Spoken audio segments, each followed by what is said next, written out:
Hey everybody, welcome back. I'd like to make a bait well today for my boat. And so what I'm going to do is take an old beat up cooler, and I'm not only going to show you how to repair it by fixing the hinges and the straps and all the other things, but I'm going to show you how to make it into an incredible bait well. So stick around. You're not going to want to miss this one.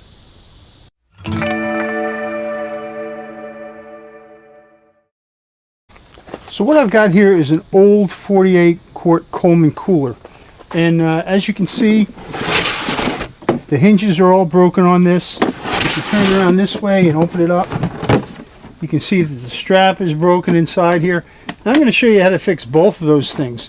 First thing I'm going to do is I'm going to take some Clorox bleach with some water, and I'm going to wash the whole thing down and get it ready. Then we're going to give it a coat of paint. I'm going to fix these straps, the hinge, and then we're going to install our pump to make this into an incredible bait well. So let's get started. First thing I'm going to do is remove this hinge straps right here that are broken.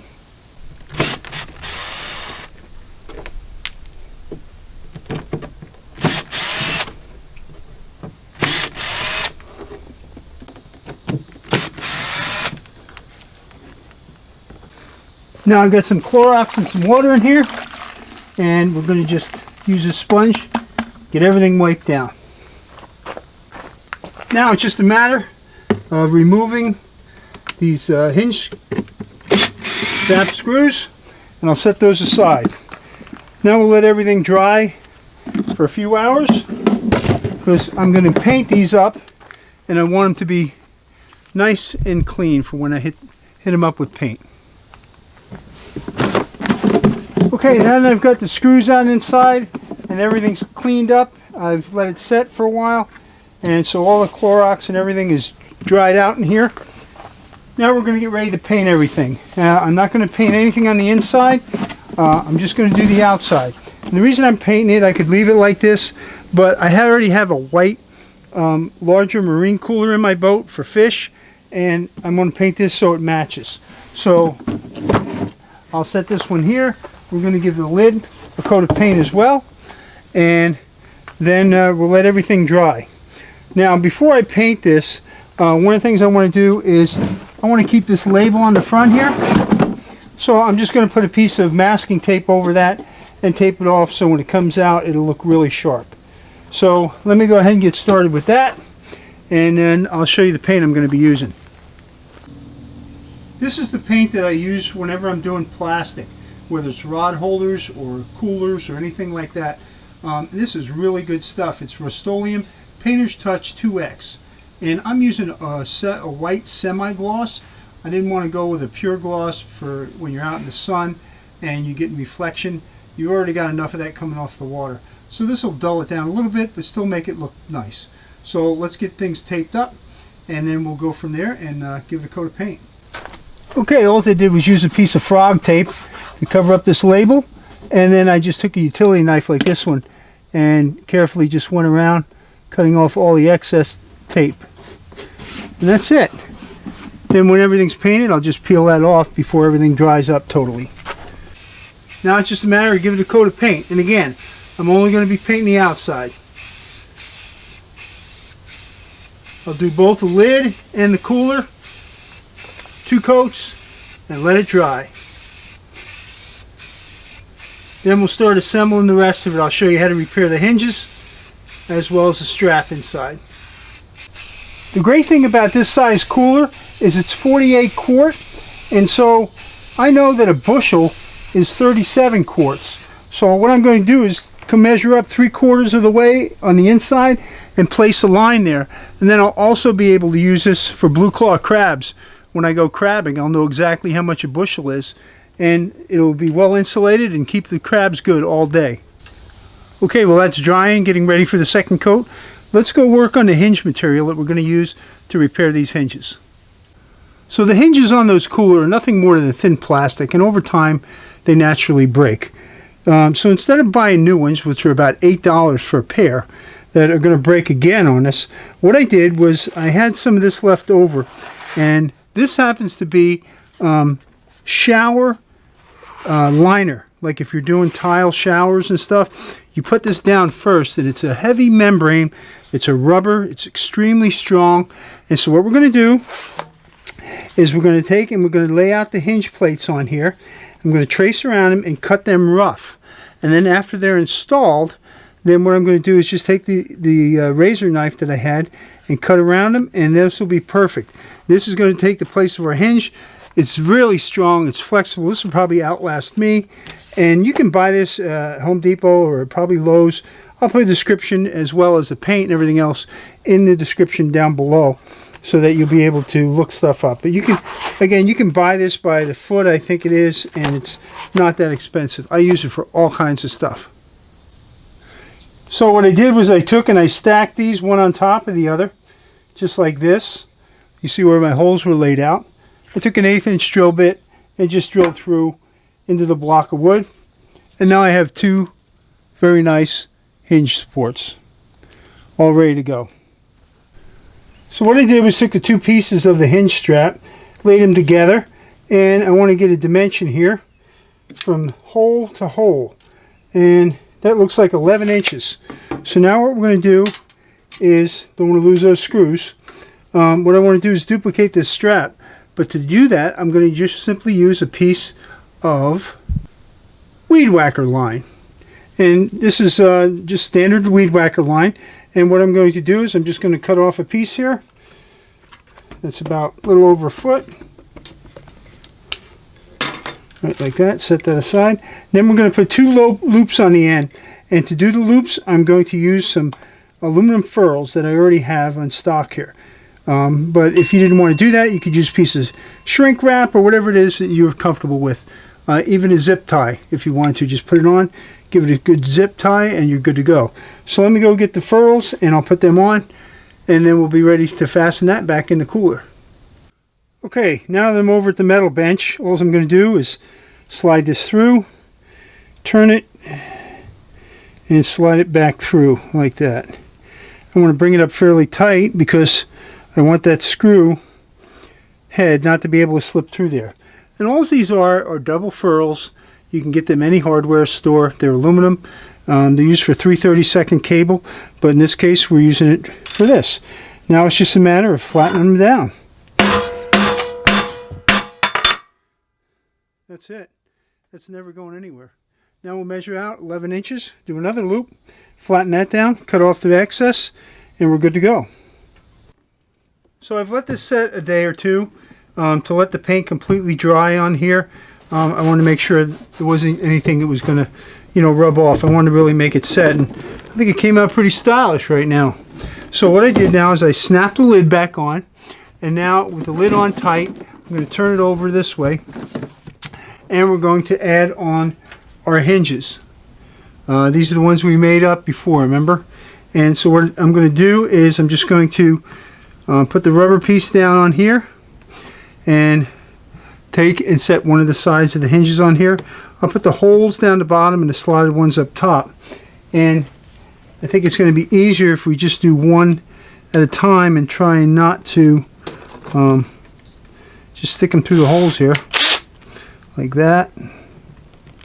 Put it on here.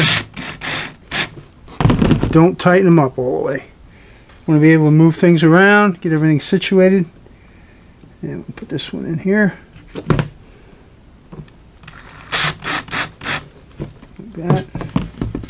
Now I'll take the one with the slot and I'll put that up top here. Just like this.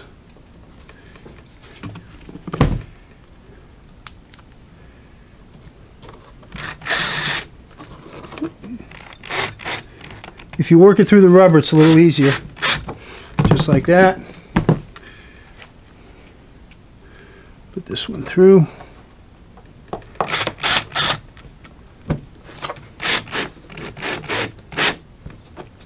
Now once it's all together, you can run it down. Just like that. You don't want to kill it. And that's one. We'll just do the other one over here. And then we'll jump inside and do the latch catch so it doesn't flop over all the way. I'm just going to use some newer screws here, and I'm just going to work them on the loops just like this. They'll stay on there, and then I can just get these on real easy.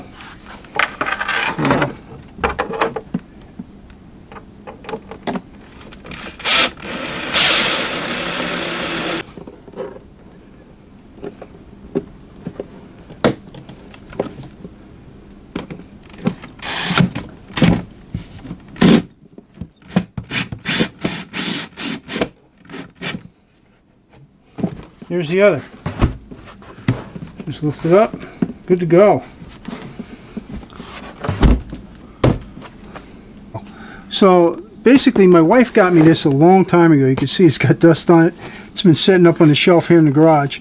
But basically what it is, it comes with a bilge pump, a hose, and some diverters right here with suction cups.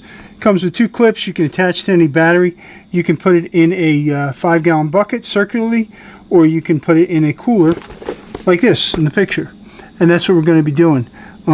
It's pretty simple. What I like about this is you don't have to take the cooler in and out of the boat to fill it or empty it.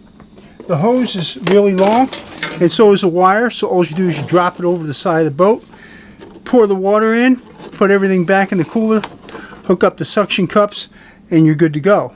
Then when you want to empty it, you just take the diffuser off with the suction cups, hang that overboard, and keep the bilge in the cooler, hook up the wires, and there you go. You empty your cooler that way. So, now the other thing is, if you didn't want to spend the money on something like that, which is a little more heavy duty, and I want it because I want to be able to put bigger bait fish in it, like bunker and stuff that we snag. And so if you wanted to, you could just use a big bubble box like this, and if you go to Walmart, they have the long aerator bars. You could just tape them to the bottom of the cooler, and it would do pretty much the same thing for a lot less. But being I have the Super Saver, I'm going to use that because I think it's going to do a much better job. Here's some of the features on this Super Saver. It mounts with suction cups. It's got a 500 gallon per hour pump. It pulls 1.7 amps. It's good for fresh or salt water, and it fits in coolers that are round or live wells that are square, and it's made in the USA. Again, here's how it works. You just dump it over the side, fill up your cooler, bring everything back in. When you're done, empty it the same way just by reversing everything. So I put the bilge pump / aerator system in here, and this clips on here with these suction cups. But you know, they're not very strong at all. And so what I decided to do was they just screw off. So I'm going to just take them off like this. There's a thread on them, like a little stud. So what I did was I just took a small screw and ran it right in here like this. And now what I'll do is I'll just put these, mark them on here, and I'll fasten these on here. And then I know I'm never going to lose them, and the aerator is always going to stay up above the water line. So I'll just put I'll give an estimation on the first one, which is going to be right about here. And I'll put that in, and then I'll measure down to that screw over here when I get my length.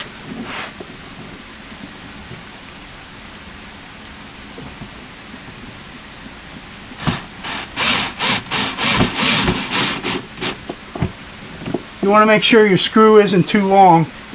You don't want it coming out the other side. Now that'll snap right in there. Beautiful. Now I'll do the next one.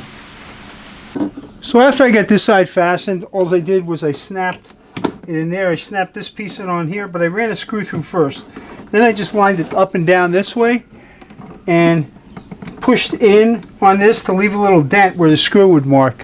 Then I took it apart, ran the screw in on that dent, and now this just snaps in there, nice and easy. That's a lot better than those suction cups. It's not going anywhere. It also locks the bilge pump in for me, so I don't have to worry about it sliding around. So let's fill it up with water and give it a test run. So this aerator / bilge pump actually has like some foam in it right there. Maybe you can see it. So you'll probably have to take this apart periodically and clean it because it is going to help catch some of the dirt and stuff that's created by the fish and whatnot that you're going to have in this live well. So there is some air in the hose too. So once that fills with water, the hose should go down. I'm just going to drop this in here for now. There's also a lock on the side. You got to make sure you lift that up. And now we'll just plug it into the battery and see what we get. I'll turn this, make sure it's facing down. There we go.